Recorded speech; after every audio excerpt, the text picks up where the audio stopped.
이 구절이 1000년 동안 왕노릇한다. 1000년 동안 왕노릇한다. 누가요? 성도들이 1000년 동안 왕노릇한다 했는데, 요걸 근거로 이제 천년왕국이라는 이제 그 교리가 생겨난 거예요. 사실 이거 천년왕국은 성경적인 개념은 아니고요. 조직신앙에서 이제 만들어낸 개념이에요. 종말론에 들어가면서 조직신에서 만드는 개념이거든요. 천년왕국은. 근데 이 천년을 어떻게 볼 거냐? 문자적인 천년으로 볼 거냐? 아니면 영적인 그런 걸로 볼 거냐에 따라서 이제 전천년설, 무천년설, 후천년설 이렇게 나눕니다. 그래서 저는 20장 4절 6절을 이제 분석을 하면서 일단은 이제 결론만 말씀드릴게요. 결론만 말씀드리면 천년왕국은 천국과 같은 개념이다 이거예요. 주석한 결과. 천국은 뭐냐? 하나님 나라죠. 하나님 나라는 결국 예수님이 초림에 시작됐고, 그다음에 진행되고 완성이 되잖아요. 천년왕국도 이제 같은 개념이라는 거죠. 예수님이 오실 때부터 재림 때까지 그때를 천년왕국으로 본다. 결국은 아까 시간과 공간은 같다 그랬죠. 천국 하나님 나라는 경우 뭐예요? 공간 개념이죠. 천년왕국은 시간 개념으로 보시면 돼요.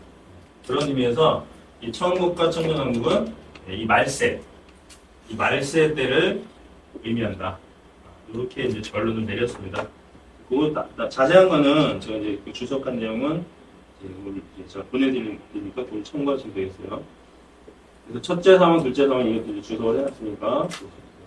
그래서 전체 이제 지금까지 한 거를 전체 내용 요약을 한 게 바로 이 표 하나입니다.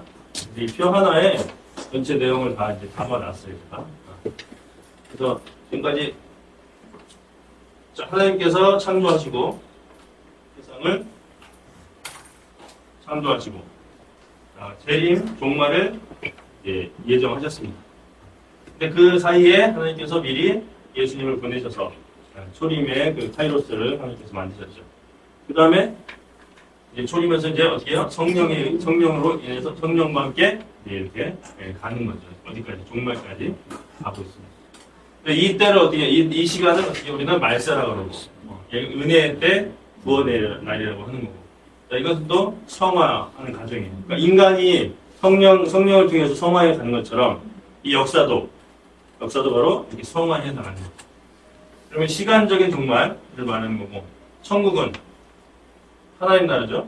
근데 여기에 이게 바로 또 천년왕국이다. 같은 개념이다. 이렇게 보시면 되겠습니다. 그 다음에 이제 이쪽에 아래쪽에 보시면, 그러니까 이제 역사적 종말과 그 다음에 개인적 종말. 이렇게 두 가지로 나눴죠. 두 가지가 같이 가는 거다. 창조고, 개인적으로 보면 탄생이고, 초림이고, 개인적으로 보면 중생이고, 성령께서 이끌어 가시고, 여기는 이제 죽음이 되겠죠. 그 다음에 이제 역사적 종말. 그 다음에 예언적 종말. 여기 예수님의 초림에 중심을 두면, 여기에 초점을 맞추면 이게 예언적 종말이고, 예수님의 재림에 초점을 맞추면 무시적 종말이 된다.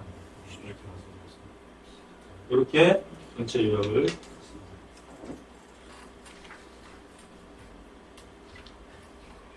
일단 넘어가고요. 그 다음에 결론.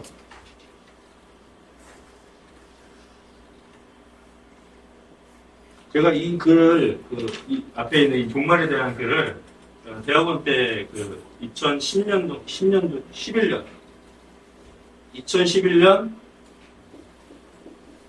5월 21일 날 이걸 완성했어요. 그 다음 날 이걸 발표하는 날이었거든요. 수업 시간에 발점을 준비하면서 이거 한 거예요. 5월 20일 날 이제 끝났는데 바로 요날 이 쓰는 중에 인터넷 있잖아요, 기사. 근데 기사에 보니까 하나 기사 올랐는데 누구냐면 이 사람이 해롤드 캠핑이라는 사람이에요.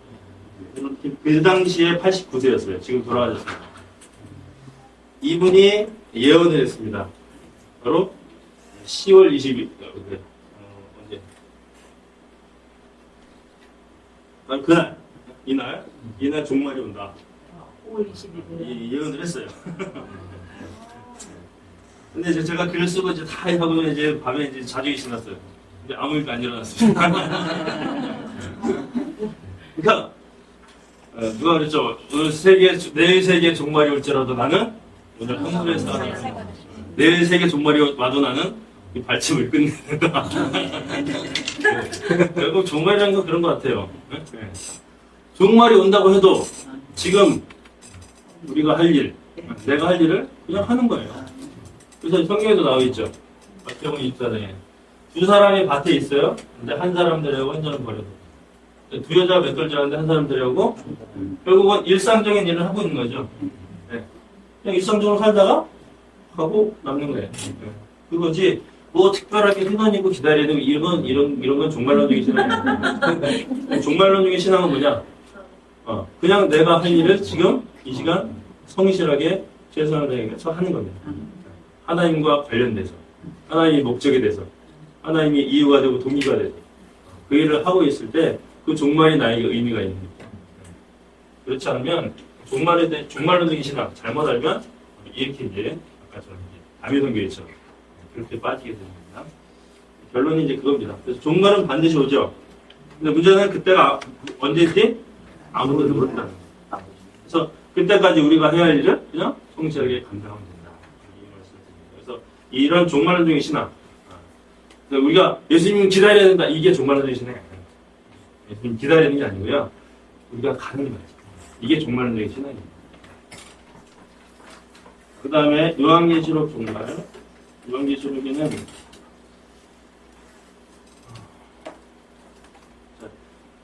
요것만 제가 말씀드릴게요. 요한계시록 아까 말씀드렸죠.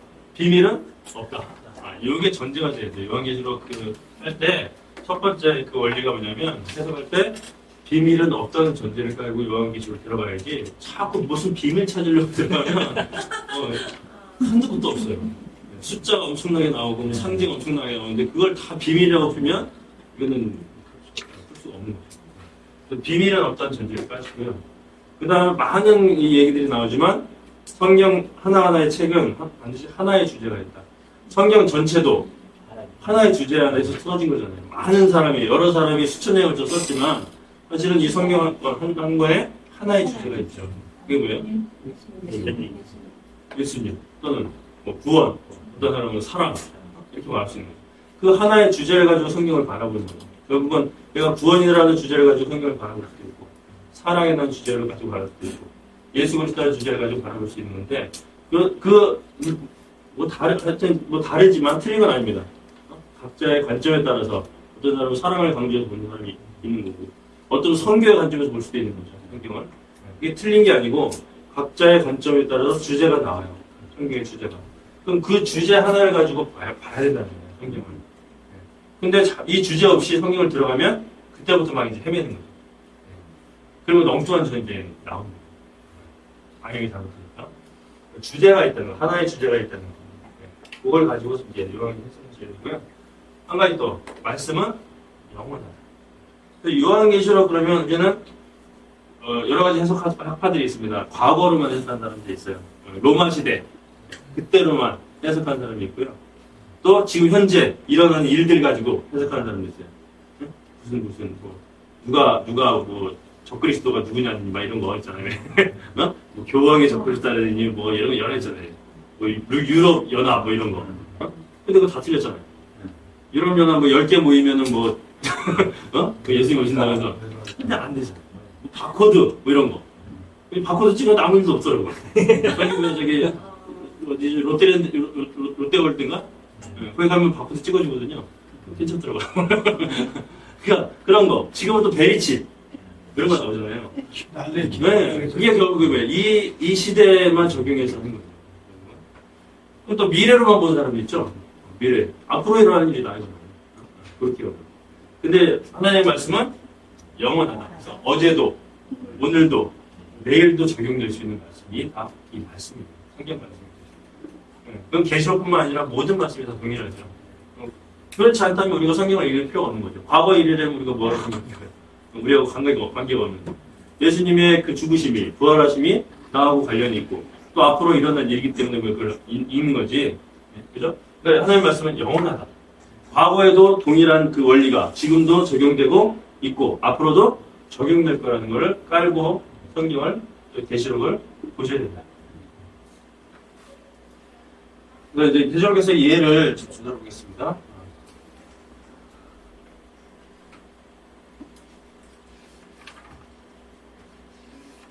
자, 그가 모든 자, 곧 작은 자나 큰 자나 부자나 가난한 자나 자유나 종들에게 그 어른들이나 이걸 표를 받기고 이거 가지고 이제 많이 이제 짐승의 표 이거 가지고 이제 짐 어디 갔어?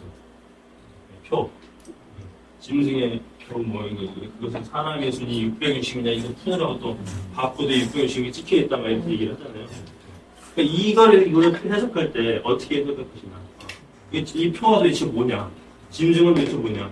사람의 수는 뭐냐? 이걸 해석할 때 이거를 짐승의 수가 이거 뭐 교황이니 뭐 과거에 누구니 과거에 뭐 로마 교황 뭐 황제니 이런 식으로 보면 안 된다는 거예요. 이 말씀은 과거의 그 원리를 가지고 지금도 적용이 돼야 되고요. 앞으로도 적용이 돼야 되는 거거든요. 이 말씀을 가지고. 근데 어느 한 방향만 가지고 우리는 해석하면 위험한 거예요.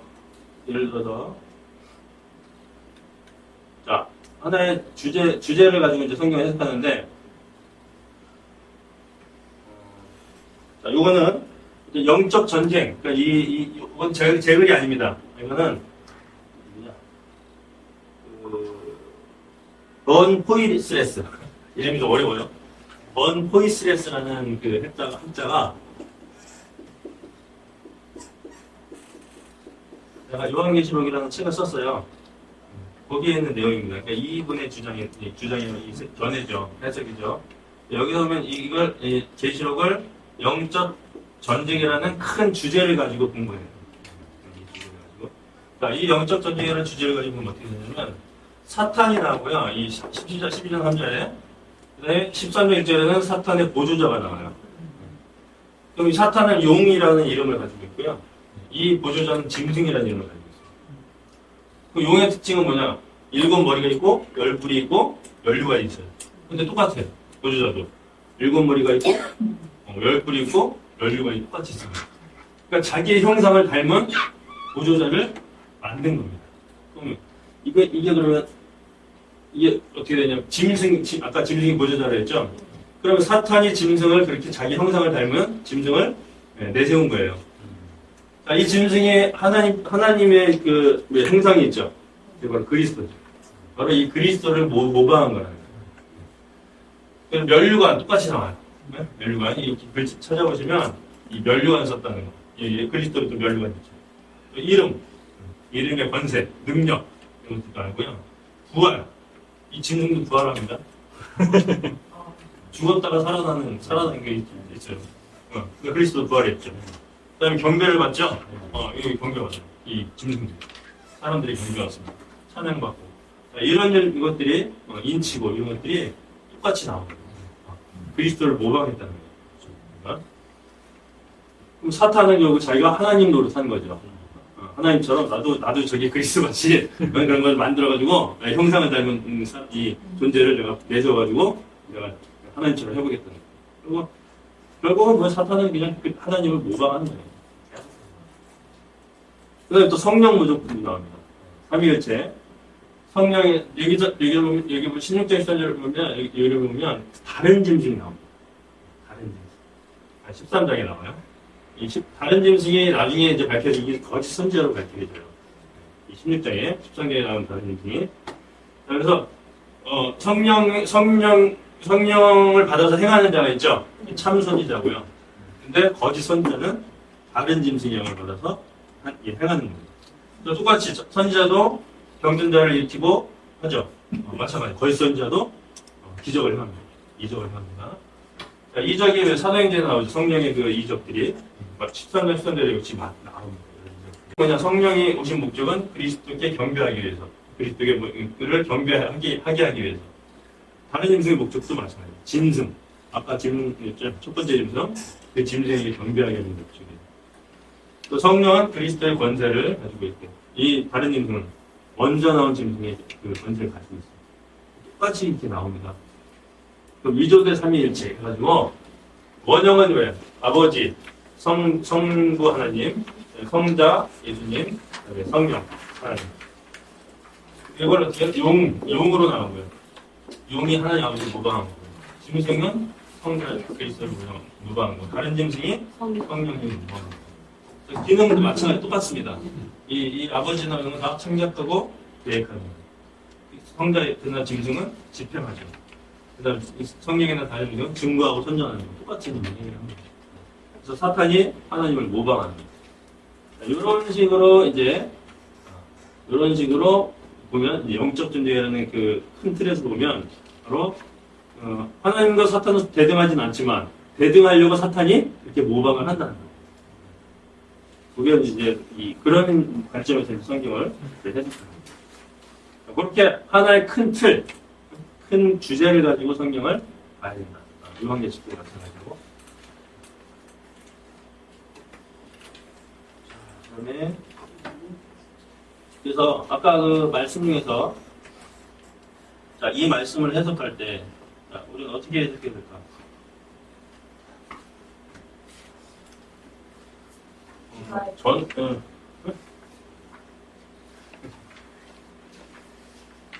저는 이 사람의 수를요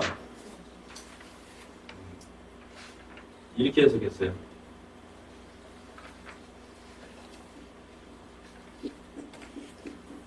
좀 사상으로 해석했어요. 사상의 수.